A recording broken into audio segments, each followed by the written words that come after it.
Hello, I'm Steph from idriveaclassic, and as many of you will know, I do have quite a sizable fleet of classic cars. At the present moment in time, I've got my very favourite Nancy, the Morris Minor. I've got my trusty Proton, which sadly has never been given a name, it's just known as the Proton. It's very sensible and no nonsense. I've got my Marina, which definitely needs some work, and I've also got a Triumph 1300. Well, here's the thing. I did have a Triumph 1300 because the car that I've decided to expel from the fleet is sadly her. Oh, and I've also got my standard 10, which is kind of why I got rid of my Triumph. Now let me tell you the story, because we're going to have to go way back when to 2020, and it was such a weird time for all of us, wasn't it? But it was a really weird time for me. Because if you've ever watched my weight loss video, I talked about how desperately unhappy I was and how just everything was rubbish. And so to cheer myself up, I went out and I thought, how can I make myself feel really cool? Because buying clothes hasn't worked, buying makeup hasn't worked. Do you know what I'm going to do? I'm going to buy a really cool car. And I bought this Triumph 1300, and it brought me happiness for a bit, right? But it was a completely different time in my life. And whilst doing my home, one of the big things that I've learned is that to make new memories, you've got to get rid of old stuff, because if you don't get rid of the old stuff, there's no room to make new memories. And I kind of felt like that with the cars. And I've been looking at the fleet and thinking, who's going to go? Because I knew it was either going to be the Marina, and I really love that, and I do still feel really cool in that, or it was going to have to be the Triumph. And I was just so in a mix about it. I didn't know who to get rid of. And one of my neighbours came round and said, are you going to move it? And I just thought, yeah, I think that's kind of the sign. That's the sign that that is the car that's got to go. Also, when I was trying to debate it, the Marina's brakes were locked on and it wouldn't move. So I thought, well, if there's ever a sign that someone's decided they're going to stay with me, there it is. So I wanted to take a little bit of time to talk about all the great memories that I've had with the car, because it has been really good fun and it feels like a lifetime ago. So, goodness me, first of all, I became so much more mechanically confident with that car at the end than I was at the beginning. I learned so much. Now, I mean, look at this picture of me doing the input shaft. Now, I've got to say a big thank you to Kev at this point, because Kev spent hours with me in the garage, and we're going to come back to Kev later in this video. And we did the input shaft several times, we changed the gearbox, we changed the engine. Now, as you can see here, the engine change came a lot later on, and also the reason that engine video never went online is because, as you can see from the pictures here, after my surgery I started to go bald, and whilst it may be more socially acceptable for a man to go bald, it's not really for a woman, and I felt really awkward, so I never put the video online, which is such a shame, because really I should have just put it on, because it doesn't matter how much hair you've got, it matters about technical ability and being safe when working on a car. Anyway, there were also some other really great memories.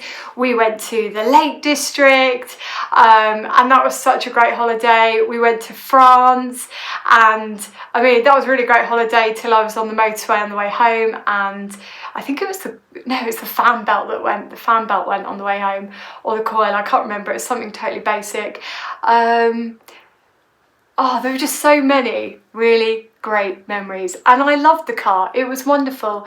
But here's the thing, is when you go through a massive life change, you change as yourself as a person. And I felt like the person I was at the beginning with the car isn't the person that I am now. I feel like two very different people. And the space in my life became filled with other things. It became filled with my job. I had a really full-on job, and I just didn't get time to enjoy the cars or the car. And then, of course, the biggest change happened for me, which was that Nancy came back on the road. Now, nothing else compares for me with that car. That car is absolutely everything to me, and really nothing could top it. And after that, I started becoming a bit more pragmatic. I got rid of my other Morris Minor, and I started thinking, well, if I can get rid of Martha, I could probably get rid of everything, or certainly a little bit more than I've currently got rid of. And so it helped me to release some of the other cars, because here's the thing, is you can have a lot of fun with a car, but when the fun starts to run out, I guess it's a bit like those gambling adverts that say, when the fun stops, stop. Classic cars is the same. When the fun stops, stop. And the fun had stopped for me with the Triumph. I wasn't really enjoying it. It broke down a few times. Nancy was so reliable. The Proton was so reliable. And I became spoiled. And I was a bit like, that's it for me. And I was really enjoying the Marina. And the Marina was fun. And it was 4 doors. And it was Larry. And it tipped round corners. And I thought, yeah, that's really cool. And I'm enjoying that. And then I thought, middle of last year, I thought, you know what, I'll get the Triumph back on the road.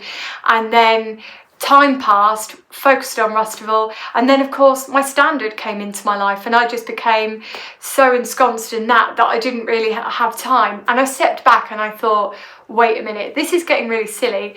There are so few classic cars still out there that are worth owning that I'm being really selfish hanging on to something that somebody else could be enjoying. So I decided to release it back, and I thought, right, okay, what I'm going to do is I'm going to release this car back into the wild and see what happens.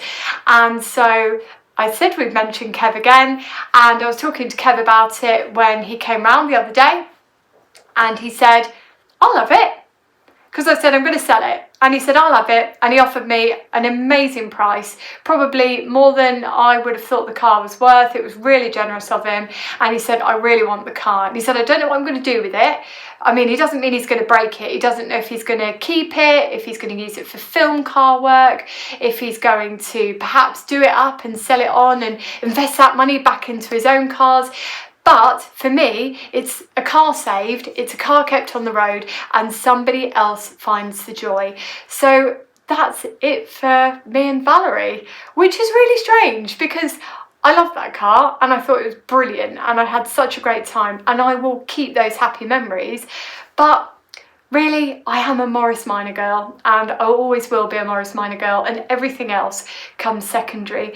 So in the same way that I took on my Morris Minor when the fun stopped for somebody else, someone else now takes on the Triumph when the fun has stopped for me. And I don't regret any moment of it. I don't regret the money I spent. I don't regret any of the memories. I mean, goodness me, we even made it to Le Mans, and that was pretty cool, and I didn't think the car was going to make it. And I remember it being so hot and us sticking to the vinyl seats and the speaker playing music and just having the best time.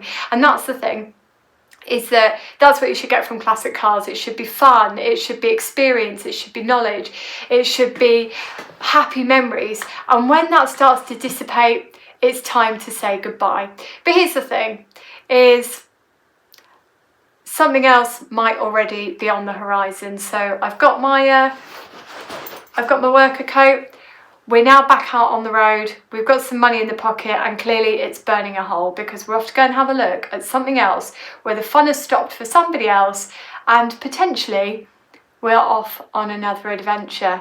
And this time it's a little bit older. So next Sunday, either tune in for a disaster where we turn up and it's absolutely horrendous and we don't take the car, or tune in for a video where we show you what we've bought.